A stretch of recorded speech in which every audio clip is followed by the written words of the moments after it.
Alright, some people have been asking about the bus, so here it is. Here is me, Ben, Dave, and Jordan's 95 Bluebird on a Chevy chassis school bus, 71 passenger. Caterpillar diesel, 3116 in there, 5-speed manual. We got all the tinted windows. There's belly storage on the other side, which we'll see once we get around there. We stripped all the lettering off of it, all the signs, so that we can get ready for paint here, hopefully within the next week or so. It does have emergency exit on the side, at the rear. You can see here, you know, your typical school bus.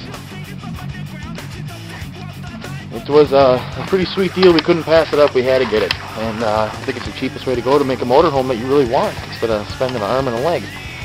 Got the belly storage down there. Needs a little bit of work on the doors. Not too bad. Take you inside, show you the progress we have here. We've been working on it for about a week, and it's coming along pretty good, I think. We got the skull shifter. You know, you got to have that. That's the first thing. Driver's compartment here. Everything's pretty typical, normal. We're going to leave the swinging door in it, kind of like that. We changed a few things over here on the dash.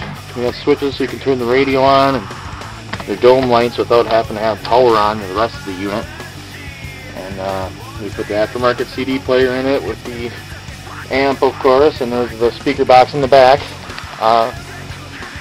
Show you this here. We threw some furniture in while we were working on it, just to get an idea of space. You got your couch. We have tattoo/dental chairs here. We have 2 of those. This is the beginning of our dinette here. We have these seats bolted down this way. We want to keep this door functional, so we're going to make a convertible table that hooks into the wall and folds down to make a bed here. We will be carpeting the whole bus, just leaving this strip here that you can see where the metal is for an initial walk-in, but the rest of it will be carpeted. We have all that. We got the 8-foot countertop put up, roughed in right now. We did some paneling on the walls there to the bedroom area.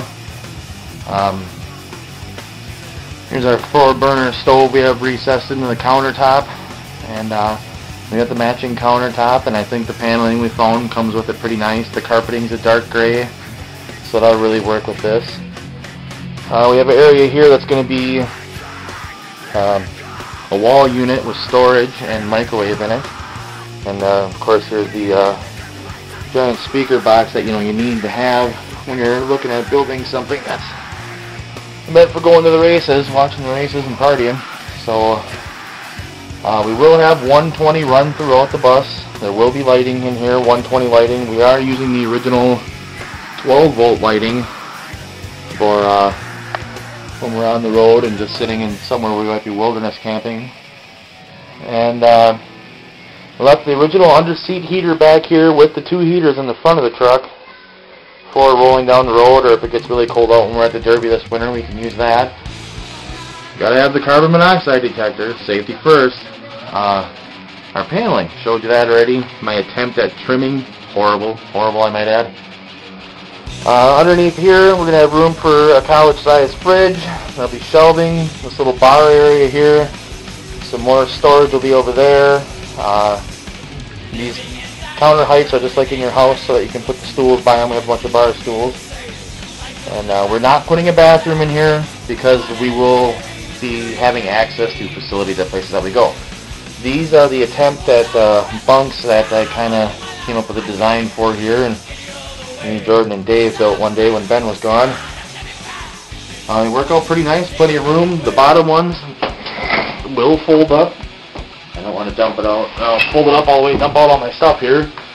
And we have the back door, which we're going to keep accessible so that we can bring bikes in here and stuff if we make it down to Elkhart Lake this year. And there's enough room for storage back here, make some closets, and store some things. I started to insulate the windows, as you can see. We just left these in for now. And we're not really positive what we're going to do down the road. So this summer will be test runs, and we'll go from there. I insulated those windows also behind that countertop, but they do come down for access outside. You can see our interesting little thing here. The propane tank doesn't stay in, of course. That'll be outside. Just brought her in for testing last night. So, this is the bus. Pretty good size. There's a lot of area to fill here. We still don't have any cabinets in up top that we want to put in. Our 120 lighting's yet to be put in.